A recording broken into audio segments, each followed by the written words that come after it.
찬양으로 오늘 예배를 시작하겠습니다.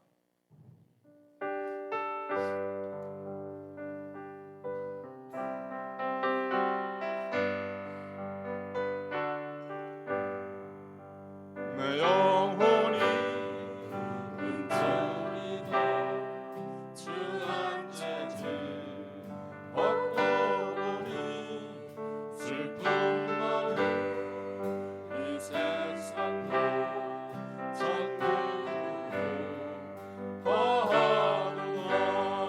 할렐루야 찬양하세 내 모든 죄 사함받고 주 예수와 동행하리. 그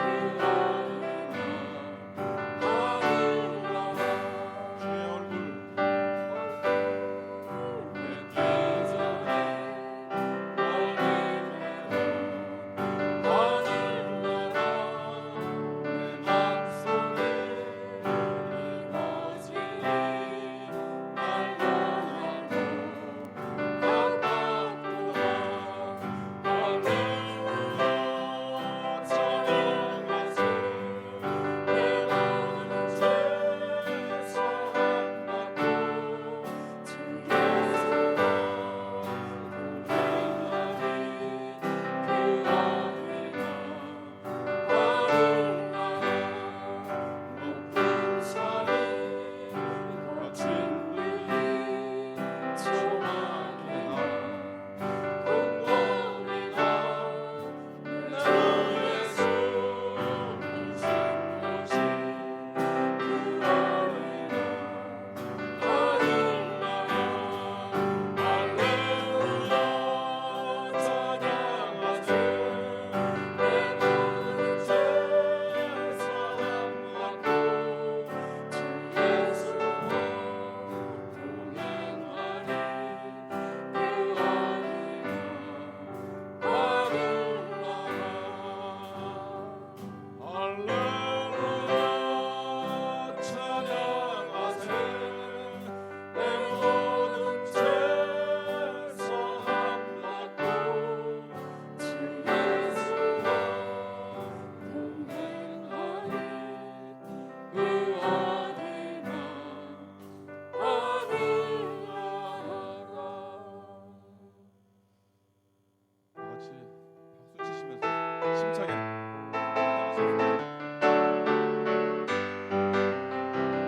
나를 사랑하는 주님 나를 위해 죽으시고 실천하시었어.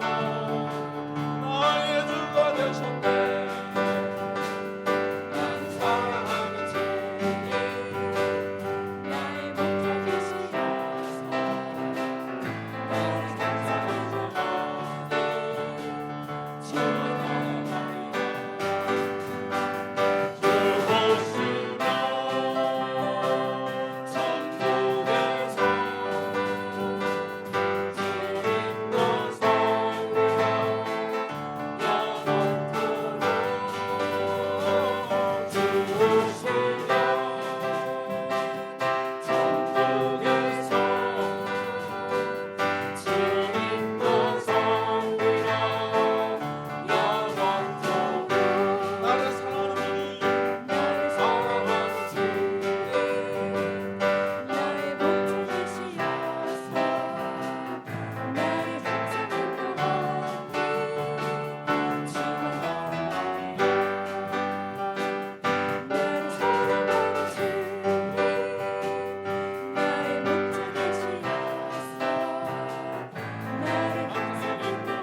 수 있나요?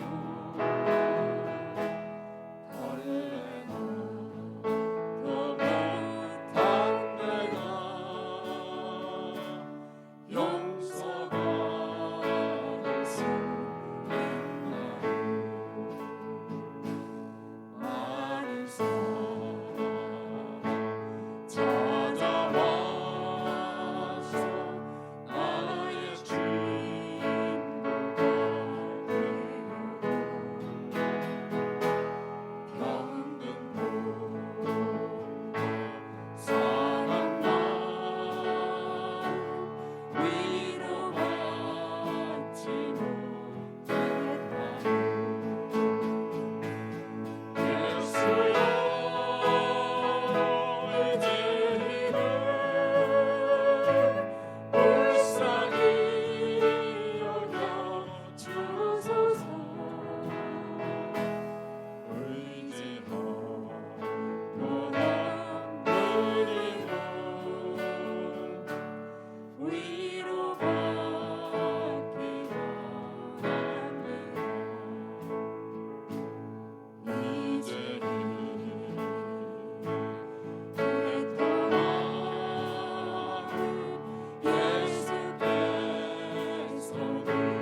하나님께서 원치 않는 이 전쟁을 빨리 끝낼 수 있도록 우리가 다 통성을 기도하며 또 말씀 전하시는 목사님 우리 교회를 위해 다 같이 기도하는 시간을 갖도록 하겠습니다.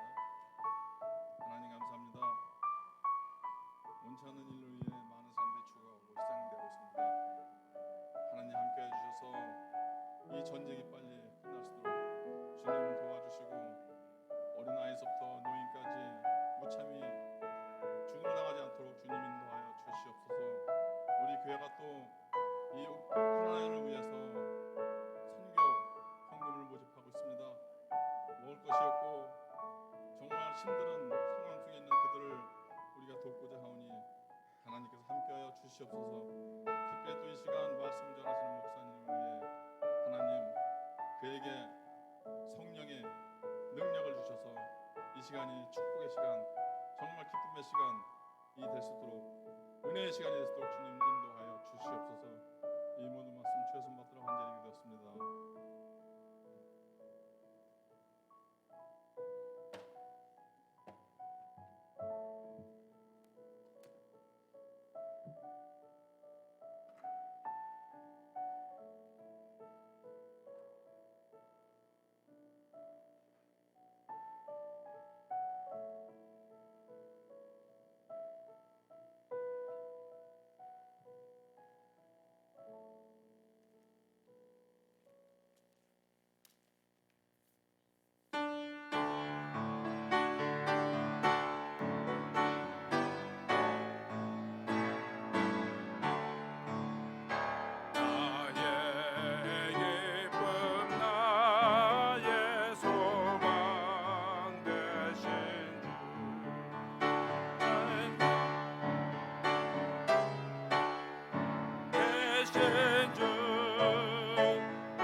다 함께 기도드리겠습니다.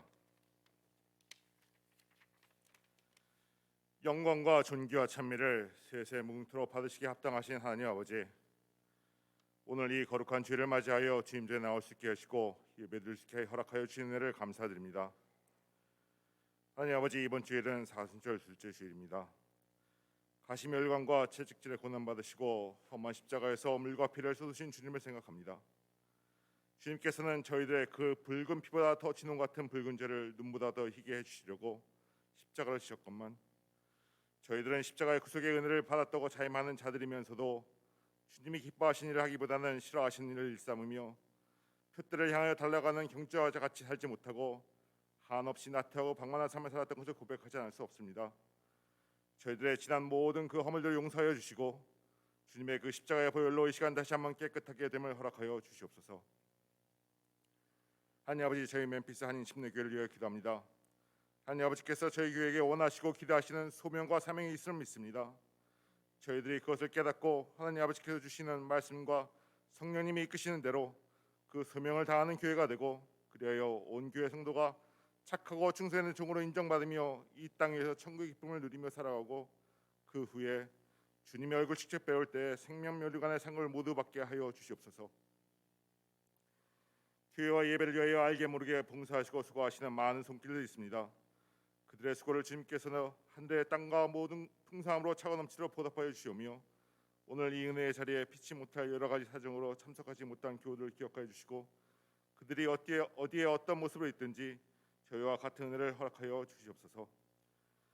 예배의 시종을 주님께 의탁하며 예배드리는 동안 저희들에게는 평화와 구원의 왕이신 주님과의 깊은 교제를 나누는 시간이 되게 하시며, 말씀을 전하시는 목사님에게는 성령의 권능으로 물 붓듯이 부어 주시옵소서. 이 모든 말씀 십자가 연폭해 죽으심으로 저희를 구속하여 주신 주 예수 그리스도 이름으로 기도드립니다.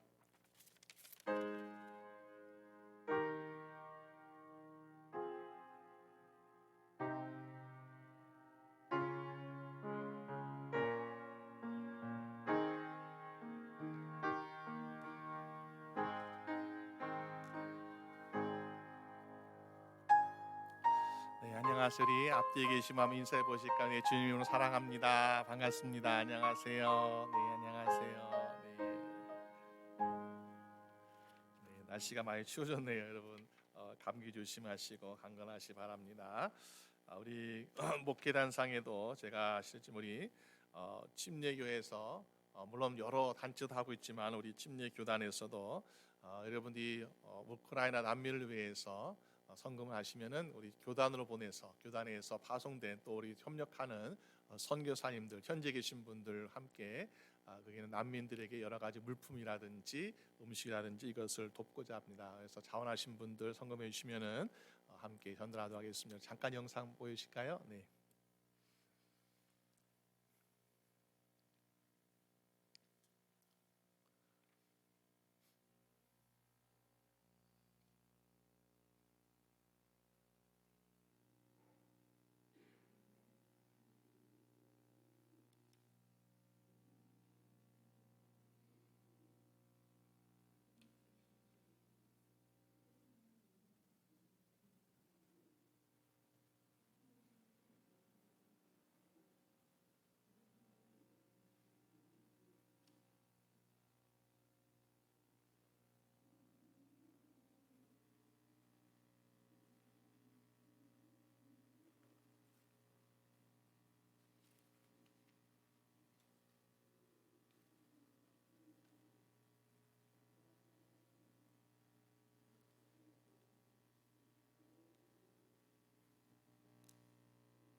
네, 감사합니다. 정말 우리가 그런 난민들에게는 조금이라도 어떤 생필품이라든지 이런 것이 얼마나 큰 도움이 될까라는 생각해 보게 되고요. 또 많이 기대해 주시고 또 함께 자원해 주시고 참여해 주시면 감사하겠습니다. 우리 교회 소식 함께 보시겠습니다. 우리 계속해서 우리 이 세상에 많은 곳곳에 전쟁이 있는데 전쟁이 하속히 멈추게 하고 평화하게 해달라고 함께 기도해 주시면 감사하겠고요. 우리 사순절 지난 주일부터 사순절 되고 있습니다. 4월 17일 우리 부활주일이기 때문에 그 전날까지 사순절로 계속됩니다. 우리 함께 사순절 참여해 주시면 감사하겠습니다. 우리 또 목회단상에 우크라이나 성금 보내시는 방법이 있으니까 많이 기대해 주시고 또 참여해 주시면 감사하겠습니다. 오늘 우리 하나님 말씀 함께 보겠습니다. 우리 성도들 가운데도 아프신 분들 계시는데요. 우리 아프신 분을 위해서도 함께 기도해 주시면 감사하겠습니다. 서순자 집사님 지난주 우리 손가락 수술하셨는데 또 우리 염승훈 권사님도 눈 수술하셨는데요. 좀 기도해 주시면 감사하겠습니다. 우리 하나님 말씀 요한복음 6장 26절에서 35절까지 말씀 한 절씩 한 절씩 교독하며 읽도록 하겠습니다. 요한복음 26장 26절 35절까지 말씀입니다. 예수께서 대답하여 가라사대 내가 진실로 진실로 너에게 이르노니 너희가 나를 찾는 것은 표적을 본 까닭이 아니요 떡을 먹고 배부른 까닭이로다.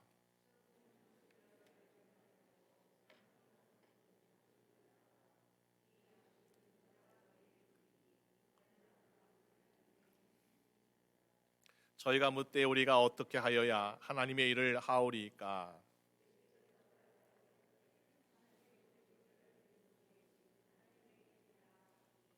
저희가 묻되 그러면 우리로 보고 당신을 믿게 하시는 행하시는 표적이 무엇이니까? 하시는 일이 무엇이니까?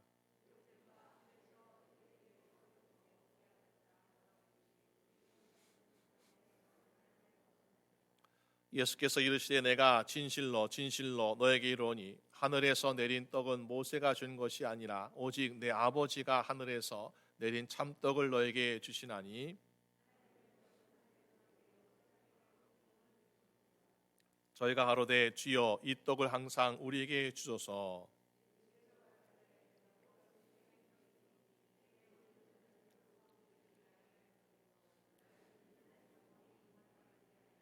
아멘. 네, 감사합니다.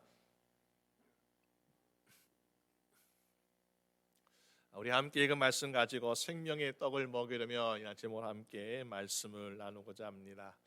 여러분 떡 좋아하시는 분들 많이 계실 것 같아요. 여러분 어떤 떡을 좋아하시나요? 제가 예전에 교회에서 매달 생일을 맞이하신 분들을 위해서 케이크는 너무나 좀 많이 부담되신 분도 있고 그래서 떡으로 케이크를 만들어서 축하했던 적이 있습니다. 한 달에 한 번씩 축하하는데 처음에는 떡이 맛있다고 얼마나 좋아했는지요. 그런데 매달 먹으니까 그것도 질리다고 서로 불평이 가득합니다. 왜 그런가 보니까는 어린이들 위해서 무지개 떡을 만들었더니 어른들은 야, 그거 떡 같지도 않다 그러시고요. 어른들 위해서 시루떡을 만들었더니 어린이들은 야, 그거 이쁘지도 않은데 무슨 떡이냐면서 어린이도 안 먹습니다. 그래서 어떻게 할까 고민하다가 이제 어린이들이 생일이 많은 다른 무지개 떡을 준비하고 또 어른들이 생일 많은 다른 시루떡을 준비했더니 맛있게 또 함께 축하했던 적이 있습니다.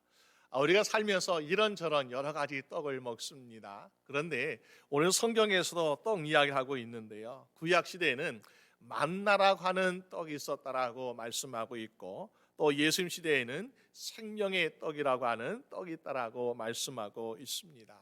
만약에 오늘 저희분들에게 어떤 떡을 먹기를 원합니까? 라고 묻는다면은 우리 과연 무엇을 대답할 수 있을까요?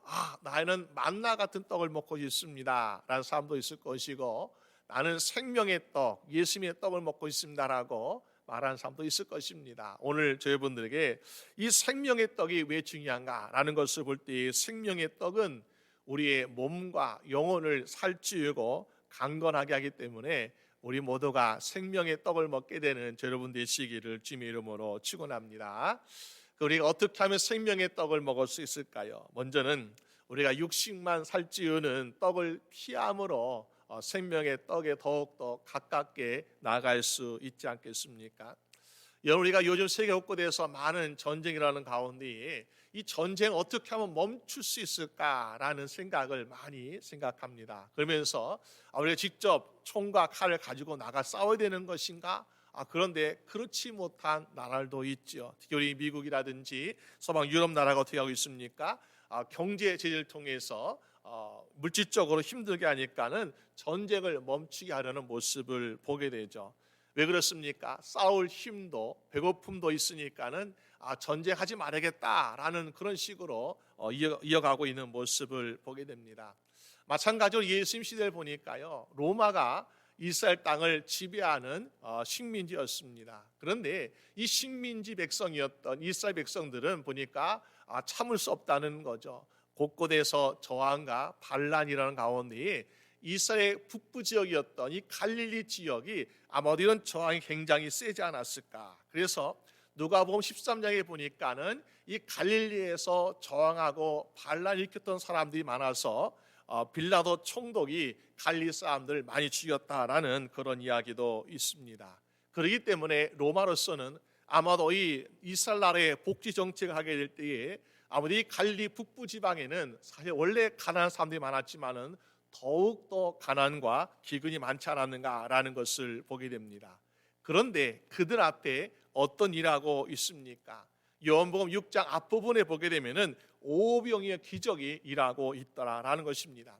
수많은 사람들이 예수의 말씀을 듣고자 예수의 능력을 보고자 예수님께 와서 말씀과 능력 가운데 은혜 받고 있는데 시간 가는 줄 모르고 말씀 듣고 있는 거예요. 그러다 보니까 식사 시간이 훨씬 지났습니다. 말씀을 전하시는 예수님께서 보시기에도 그들이 배고플까 봐 걱정되는 상황이었습니다. 그때 마침 어린아이 하나가 도시락을 가지고 왔는데 그 도시락의 메뉴를 보니까는 보리떡 5개와 물고기 2마리가 있더라는 것이요.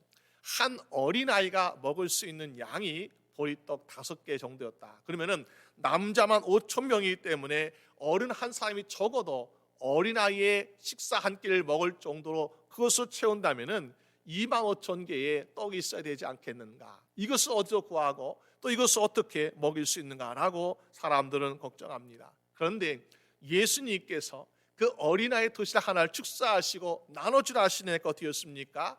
수천 수만 명이 먹고도 12광주가 남는 놀란 기적이 일어나고 있다는 것입니다. 무엇으로요? 어린아이 도시락 하나 가지고 말입니다. 그러니까 이것을 경험했던 갈릴리 사람들은 뭐라고 생각하겠습니까? 우리가 더 이상 밭에 나가서 일할 필요가 없겠구나. 더 이상 바다 나가서 그물을 던질 필요가 없겠구나.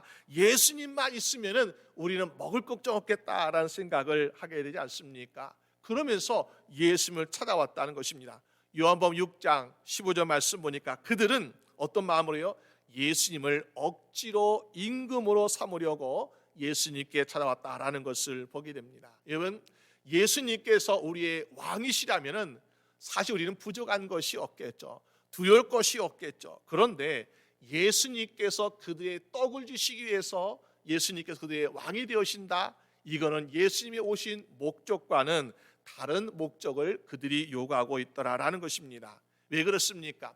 예수님께서는 그들에게 생명의 떡을 주시려고 하고 있는데 그들은 육신의 배고픔을 채우고 육신을 살찌우는 떡을 달라고 요구하기 때문에 우리가 그런 것을 보게 되죠. 우리가 만약에 만나를 원하십니까? 눈에 보이지 않는 생명의 떡을 원하십니까? 라고 물어볼 때에 오늘날에 물질적으로 많이 힘들어하는 사람들에게는 어떤 대답을 하겠습니까? 나는 만나를 원합니다.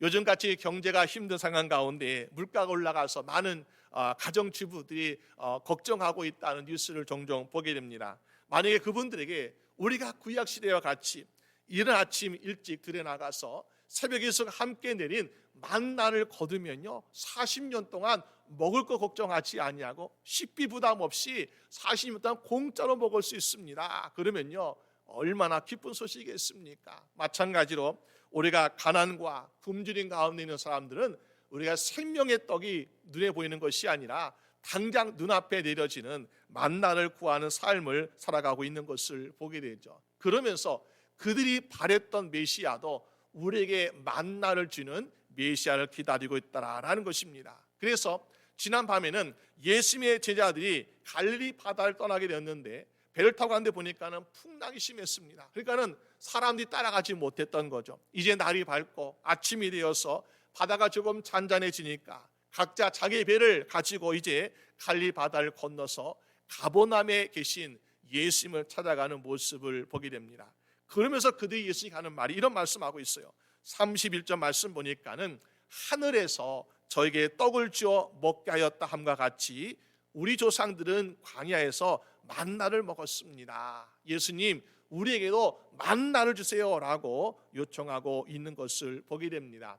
여러분도 알다시피 예수님의 능력이라면은 만나 같은 기적, 오브에 같은 기적은 예수님께서 매일같이 베풀 수 있는 것을 보게 되죠. 그런데 예수님은 야 그래 너희가 만나를 원하느냐, 오병 기적을 또 원하느냐, 그래 베풀어 줄게 라고 하시는 것이 아닌 것을 보게 됩니다. 오히려 내가 참떡을 주겠다라고 말씀하시는데 왜 그렇습니까? 그들이 구하는 것은 육신의 삶을 살찌우는 것만을 구하고 있고 정말로 구해야 할 예수님을 구하지 않고 있더라라는 것입니다. 여러분, 우리가 만나를 구했던 인생 어떻습니까?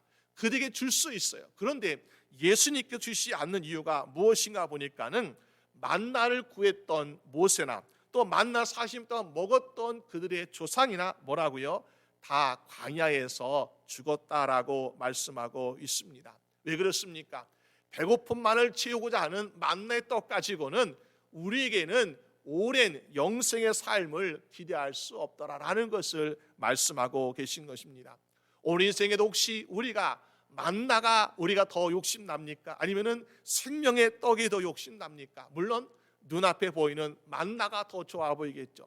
만나만 있으면은 먹을 걱정 없겠고, 만나가 있으면 우리는 돈 걱정 없겠고, 얼마나 좋겠습니까? 그러나 오늘 저희분들이 구해야 될 것은 바로 육신의 삶을 살찌우는 만나만을 구하는 것이 아니라 우리의 영혼을 살찌우는 생명의 떡을 구하시는 여러분 되시기를 주님의 이름으로 축원합니다.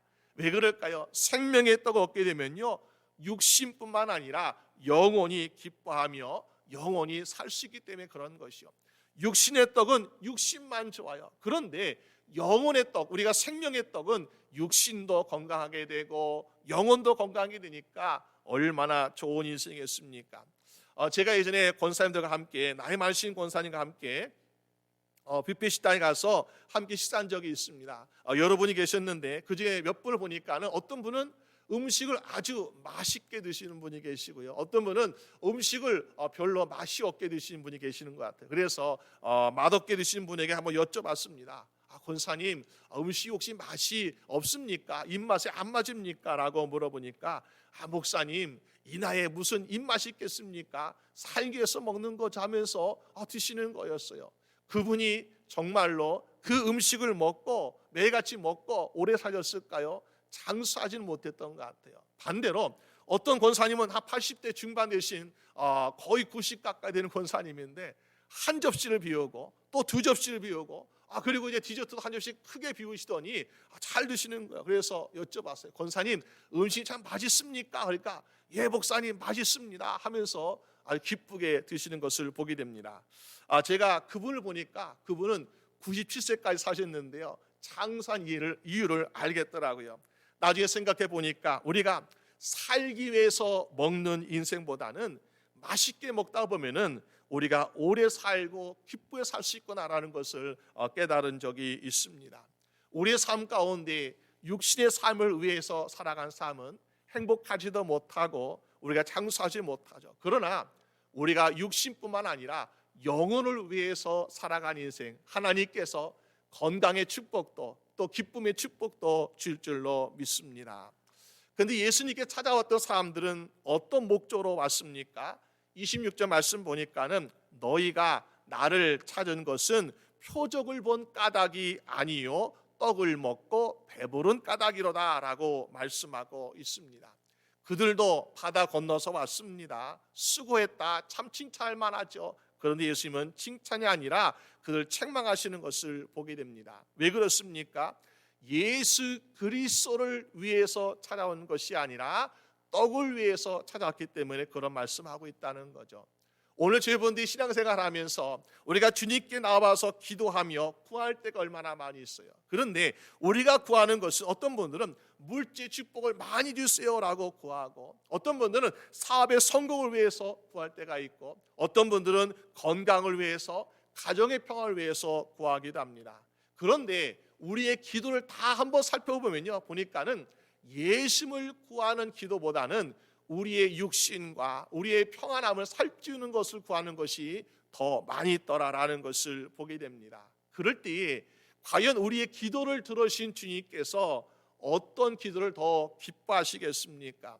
여러분 잘 아시는 솔로몬이라는 사람이요, 그가 어린 나이에 왕이 되었잖아요. 젊은 나이에. 그런데 왕이 되어서 이 큰 나라를 어떻게 잘 다스릴까 걱정하던 차에 하나님께 예배 드려야겠다. 그래서 1000번째의 제사를 하나님께 드렸습니다. 그랬더니 하나님께서 환상 중에 꿈에 나타나셔가지고, 솔로몬아, 내가 원하는 것이 무엇이냐 말해봐라. 그럼 내가 들어주겠노라. 하나님께서 말씀하시는 거예요. 솔로몬 입장에서는 이 나라, 이 큰 나라를 다스릴 만한, 그리고 힘과 강한 힘이 있으면 좋겠습니다 라고 말할 수 있겠죠. 또 이 많은 백성을 먹여 살려야 되니까 부한 것도, 물질도 주세요라고 구할 수 있겠죠. 그런데 솔로몬 하나님께 부나 명예나 권세를 구하는 것이 아니라, 하나님, 이 나라와 백성을 하나님의 뜻대로 다스릴 수 있는 지혜를 주세요라고 하나님께 구하지 않았습니까? 무슨 말입니까? 하나님 아버지의 마음을 구했다는 것이요. 그러니까는 하나님 감동, 1000번째도 감동했는데 솔로몬이 하나님 아버지 마음을 구하니까 더 감동하셨어요. 그래가지고, 야, 그래, 내가 너에게 지혜도 줄 뿐만 아니라 부와 명예와 권세도 주라 하시면서 모든 축복을 받는 인생이 된 것을 보게 됩니다. 여러분, 오늘날에 있어서 우리에게 떡이 참 중요하죠. 물질도 중요하죠. 평안함도 중요합니다. 떡이 중요하지만, 그러나 떡을 주시는 주님이 더욱더 중요한 줄로 믿으시길 바랍니다. 떡을 구한 인생은 떡을 먹을 때만 만족할 수 있어요. 그러나 떡을 주시는 분을 구하는 인생은 어떻습니까? 영원히 만족하게 될 줄로 믿습니다. 그래서 오늘 저희분들의 우리의 기도나 우리의 신앙생활에도 우리 주님 대신 주님을 더욱더 사랑하고 주님을 구하심으로, 주님이신 참떡으로, 생명의 떡으로 영생을 누리는 저희분 되시기를 주님의 이름으로 축원합니다. 또 우리가 영생의 떡을 먹으면, 생명의 떡을 먹으려면 어때야 될까요? 두 번째로 영과 육을 살리는 떡을 먹어야 될 줄로 믿습니다. 예수님께서 오비의 기적을 많은 사람들에게 베풀어 주셨어요. 그러면 기적을 베푸시는 목적이 분명히 있지 않을까? 사람들로 하여금 예수님 정말 능력이 많으신 분이시구나, 예수님은 정말 우리를 배부르게 계실 메시아구나 라는 것을 깨닫게 하신 것이 아니라, 예수님은 그들이 이 보리떡을 먹음으로 말미암아, 배부로 말미암아, 예수님은 정말 하나님이시구나, 예수님은 정말 구주이시구나, 그러므로 주여 내가 주를 믿기를 원합니다 라는 고백을 듣기를 주님은 원하시고 계셨더라라는 것입니다. 그런데 사람들은 무엇을 구한다고요? 예수님을 구하는 것이 아니라 떡을 구하고 있는 요청을 하고 있더라라는 것입니다. 그럴 때에 예수님 뭐라고 말씀하실까요? 그렇게 인생을 살면 안 된다라고 말씀하시는 것 같아요. 떡을 구하고 있는, 떡만 구하는 인생에게 야, 그것이 옳은 것이 아니야 라고 말씀하는 것이요. 왜 그럴까요? 두 가지 대답을 하고 계시는데, 첫 번째는 그들은 지금 썩는 양식을 구하기 때문에 그것이 옳지 않다라고 말씀하시는 것입니다. 우리가 떡이 있습니다. 그런데 그 떡을 잘 보관한다고 생각해 보세요. 우리가 하루 이틀 지나면 이것이 딱딱하게 굳어집니다. 또 며칠 지나면요, 이것이 막 곰팡이가 나요. 그러니까 나중에 어떻습니까? 먹지 못하게 되는 것이요. 우리가 한 해 소산을 풍성한, 우리가 풍년 얻어가지고 곡식을 많이 거뒀어요. 이것을 창고에 가득 보관해서 야, 내가 오래오래 두고 먹어야지 라고 생각하는데, 쥐가 와서 갉아먹고 또 도둑이 와서 가져가고 또 나중에는 거기에 벌레가 생기고, 그러다 보니까는 결국에는 썩는 양식이 되더라라는 것입니다. 우리가 먹는 양식은 결국엔요, 우리가 영원한 무한대라는 그런 보존 기간이 없습니다. 다 유효 기간이 있는 거예요. 며칠 있으면은, 아니면 몇 달 있으면 이거는 부패 대행하니까 썩을 수 있으나라고 다 기간들이 정해져 있습니다. 그렇기 때문에 예수님께서는 결국에는 썩어질 양식을 위해서 우리에게 오신 것이 아니라 무엇이라고요?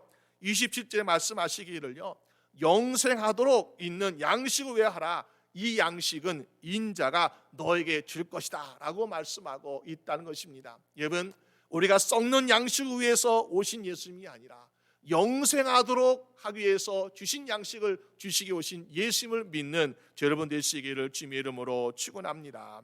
그럼 우리가 어떻게 영생의 양식을 얻을 수 있겠습니까? 바로 육신과 영을 살리시는 생명의 떡 되신 예수님이 바로 우리에게 생명의 떡이라고 말씀하고 있잖아요. 오늘 48절 말씀 보게 되면요, 예수님은 이렇게 말씀하세요. 내가 곧 생명의 떡이로라. 51절 보니까는 내가 하늘로서 내려온 산떡이니 사람이 이 떡을 먹으면 영생하리라. 아, 그렇구나. 우리가 영생 소원하고 있는데 영생은 다른 데 있는 것이 아니고 바로 예수님께 있다라고 말씀해 주고 있습니다. 여러분 아시는 우리가 진시황, 중국에 있는 진시황 있지 않습니까? 권력을 가지다 보니까, 힘이 있다 보니까 영생하고 싶어요. 죽지 않고 싶어요. 그래서 신의 아들을 막 이 나라 보내고 저 나라 보내고 산을 넘어 보내고 바다 건너 보내고 하면서 장수하는 것, 영생하는 약이 있으면, 음식이 있으면 찾아와라 하면서 신의 아들 많이 보내지 않았습니까? 그러나 그 인생이 어떻게 되었습니까? 영생하지 못하더라는 것입니다. 가장 중요한 것, 바로 영생 생명의 떡 대신 예수님을 찾지 않았기 때문에 결국에는 영생을 누리지 못하더라라는 것입니다. 그런데 예수님께서 말씀하시기를 내가 하늘에서 내려온 산떡이다, 영생 생명의 떡이다라고 말씀하시면서 나를 먹어라라고 말씀하시는 거예요. 이 말씀 우리가 믿는 자나 믿지 않는 자에게 참 우리가 이해되지 않는 말씀이에요. 그래서 6장 60절 말씀 보니까요, 예수님을 따랐던 12제자가 아니라 다른 제자들도 보니까 이렇게 말하고 있어요. 이 말씀은 어렵도다. 누가 알아들을 수 있겠는가? 아니, 지금 사람의 살을 먹어야 된다고 말씀하니까 말씀을 이해하기 어렵다는 것입니다. 그래서 고민하다가 66절에 예수님을 떠나는 제자들도 있다라고 이야기하고 있습니다. 사실 우리가 초대교회를 보게 되면요, 초대교회에 핍박과 박해가 얼마나 많았는지요. 그들이 그리스도인들 핍박했던 이유 중에 하나가 말씀을 오해했던 이유가 있습니다. 그리스도인들은 사람의 살을 먹는 식인종 같은 사람이다. 그래가지고요, 그리스도인들을 얼마나 핍박했는지요. 여러분, 예수님은 그런 말씀을 하는 것이 아니죠. 예수님이 이 세상에 태어나실 때부터 예수님은 생명의 떡이 되으실 것을 우리에게 의미하고 있습니다. 왜냐하면요, 동방의 박사들이 별빛을 보고 유대인의 왕으로 태어나실 예수님을 찾기 위해서 예루살렘 이 땅에 오지 않았습니까? 그런데 헤롯 왕이 그 소문을 듣고 나 말고 유대인의 왕이 또 누가 태어나냐, 어디서 태어나냐라고 묻고 있습니다. 대상과 서기관을 불러가지고 묻습니다. 그랬더니 그들이 이런 이야기합니다. 하나님께서 선자를 통해서 말씀해 주신 성경의 기록을 보니까 유대 땅 베들레헴에서 메시아가 태어납니다라고 대답하고 있는 것을 보게 돼요. 근데 베들레헴의 지명의 뜻을 보니까 그 지명의 뜻이 떡집이라는 뜻을 가지고 있어요. 아마도 그 지역에 떡집이 많았는지 베들레헴이 떡집이라는 거예요. 떡집이 있는 동네에서 예수님이 태어나셨다. 근데 그 떡집은 바로 떡의 의미는 하나님의 양식이 있는 말씀이다라고 말하는 것입니다. 그렇구나. 우리가 예수님은 생명의 떡이 된다고 말씀하셨는데 그 떡을 먹으라고 말씀하고 있는데, 과연 그 떡은 예수의 살을 우리가 뜯어먹는 것이 아니라 예수 그리스도의 말씀을 먹고 살으면은 우리가 영생하는구나라는 것을 말씀해 주고 있더라라는 것입니다. 여러분, 예수님의 말씀이 저희분들의 인생을 깨닫게 하시고 저희분들에게 힘과 능력을 주시고 그 말씀 믿음 말미암아 우리는 죽음에서 이기는 부활의 생명을 얻게 될 줄로 믿습니다. 그렇기 때문에 그 말씀을 매일같이 묵상하고 그 말씀대로 살려고 노력하고 그 말씀이 나에게 주신 말씀을 깨닫고 회개하는 심령이 될 때에 우리는 주님과 함께 영생하는 삶을 살게 될 줄로 믿습니다. 여러분, 예수님께 찾아온 이 사람들이요, 예수님께 떡을 구했잖아요. 만나 같은 떡을 구했잖아요. 근데 예수님께서 또 하신 말씀 무엇인가 보니까는 그렇게 살면 안 돼 말씀하시는 거예요. 왜 그러나 보니까요, 그들은 자기 나름대로 하나님의 일을 한다고 하는 사람들이라는 것을 보게 되죠. 그런데 예수님은 그것이 너희가 착각하고 있는 것이다라고 말씀하고 있습니다. 왜 그럴까요? 28절 말씀 보니까 사람들은 또 이런 질문하고 있어요. 예수님, 저희가 묻되 우리가 어떻게 하여야 하나님의 일을 하오리까? 라고 묻습니다. 하나님의 일, 그 당시에 하나님의 일은 우리가 율법을 잘 지키는 것이 하나님의 일을 하는 것이라 라고 생각하고 있지 않았을까요? 그래서 이 율법 가운데서 가난한 삶을 돕고 또 선행을 하고 거룩한 신앙생활, 금식, 또 우리가 암송, 여러 가지 신앙생활 이런 것을 그들은 생각하면서 우리는 하나님 일을 하고 있다라고 생각하고 있다는 것입니다. 물론 우리가 가난한 삶 도와줘야 되고요, 또 우리가 성경 말씀 많이 알아야 되고요, 또 선행도 많이 해야 돼요. 그런데 여기에서 이것이 빠지면은 하나님의 일이라고 말할 수 없다는 것입니다. 29절 말씀 보니까 뭐라고 말씀하고 있습니까? 하나님의 보내신 자를 믿는 것이 뭐라고요? 하나님의 일이니라 라고 말씀하고 있습니다. 아, 그렇구나.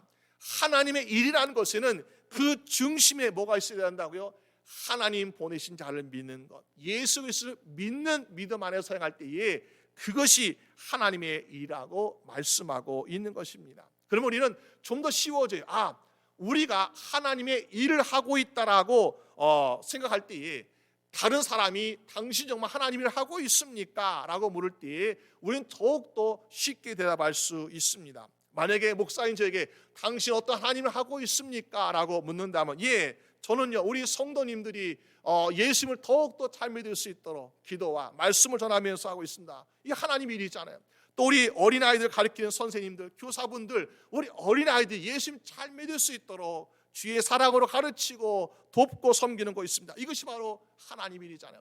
또 우리가 주일 예배를 위해서 주보를 같이 준비하시고 안내위원, 봉사위원, 또 미디어, 또 반주 찬양 여러 가지 준비하시는 여러분들도 우리가 당신 하나님 일을 어떻게 하고 계십니까? 라고 물을 때에 우리는 우리 성도님이 예배 가운데서 예수님을 더 잘 믿을 수 있도록 하나님 하고 있습니다라고 대답할 수 있다는 것입니다. 또 우리는 직장이나 혹시 비즈니스 하시는 분도 어떻습니까? 우리가 교회 안에서는 아니겠지만은 직장에서 정직하게 성실하면서 사람들의 칭찬을 들으면서 예수님을 전하고 있다면은 그들로 하여금 예수님을 믿을 수 있도록 우리 하나님을 하고 있습니다라고 대답할 수 있지 않겠습니까? 여러분, 오늘 저분들이 하나님 일이라는 것은 교회 안에서나 교회 밖에서나 예수를 믿도록 하는 것이 하나님 일에 더욱더 쓰임받는 인생인 줄로 믿습니다. 여러분, 그래서 오늘 저분들이 하나님 일에 더욱더 전심을 다해서 섬기시는 저분 되시길 바랍니다.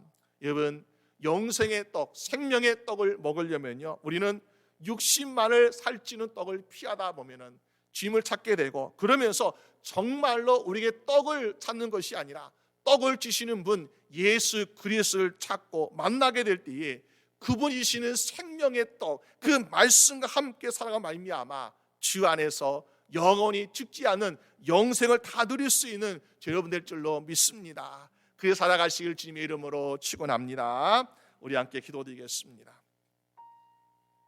하나님 아버지, 감사합니다.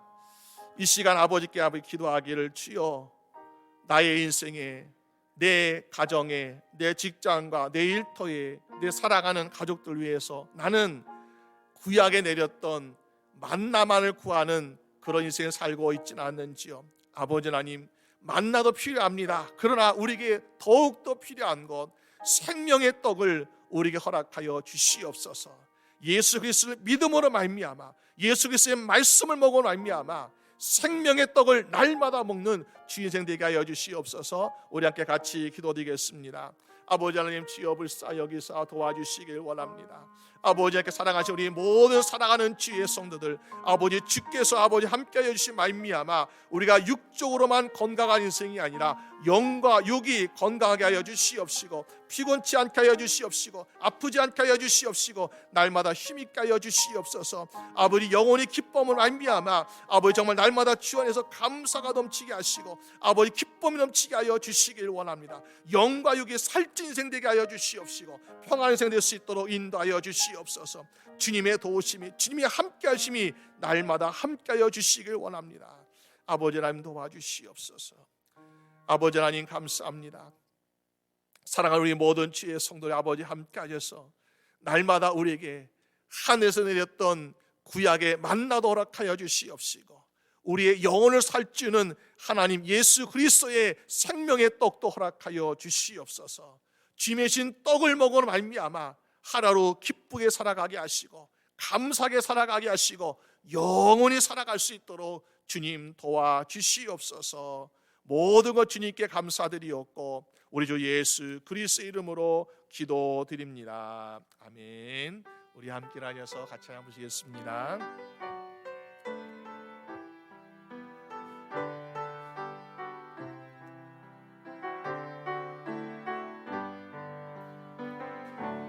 여기에 모인 우리 주의 은총 받은 자여라. 주께서 이 자리에 함께 계심을 아노라. 언제나 주님만을 찬양하며 따라가리니 시험을 당할 때도 함께 계심을 믿노라. 이 믿음 놓고 살아 주가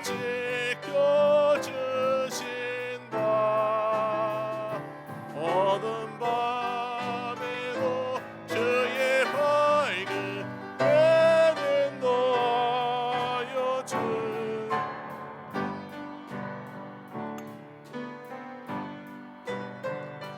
뜻하시니 헤아리기 어렵더라도 언제나 주 뜻 안에 내가 있음을 아노라. 사랑과 말씀들이 나를 더욱 새롭게 하니 때로는 넘어져도 죄의 승리를 믿노라.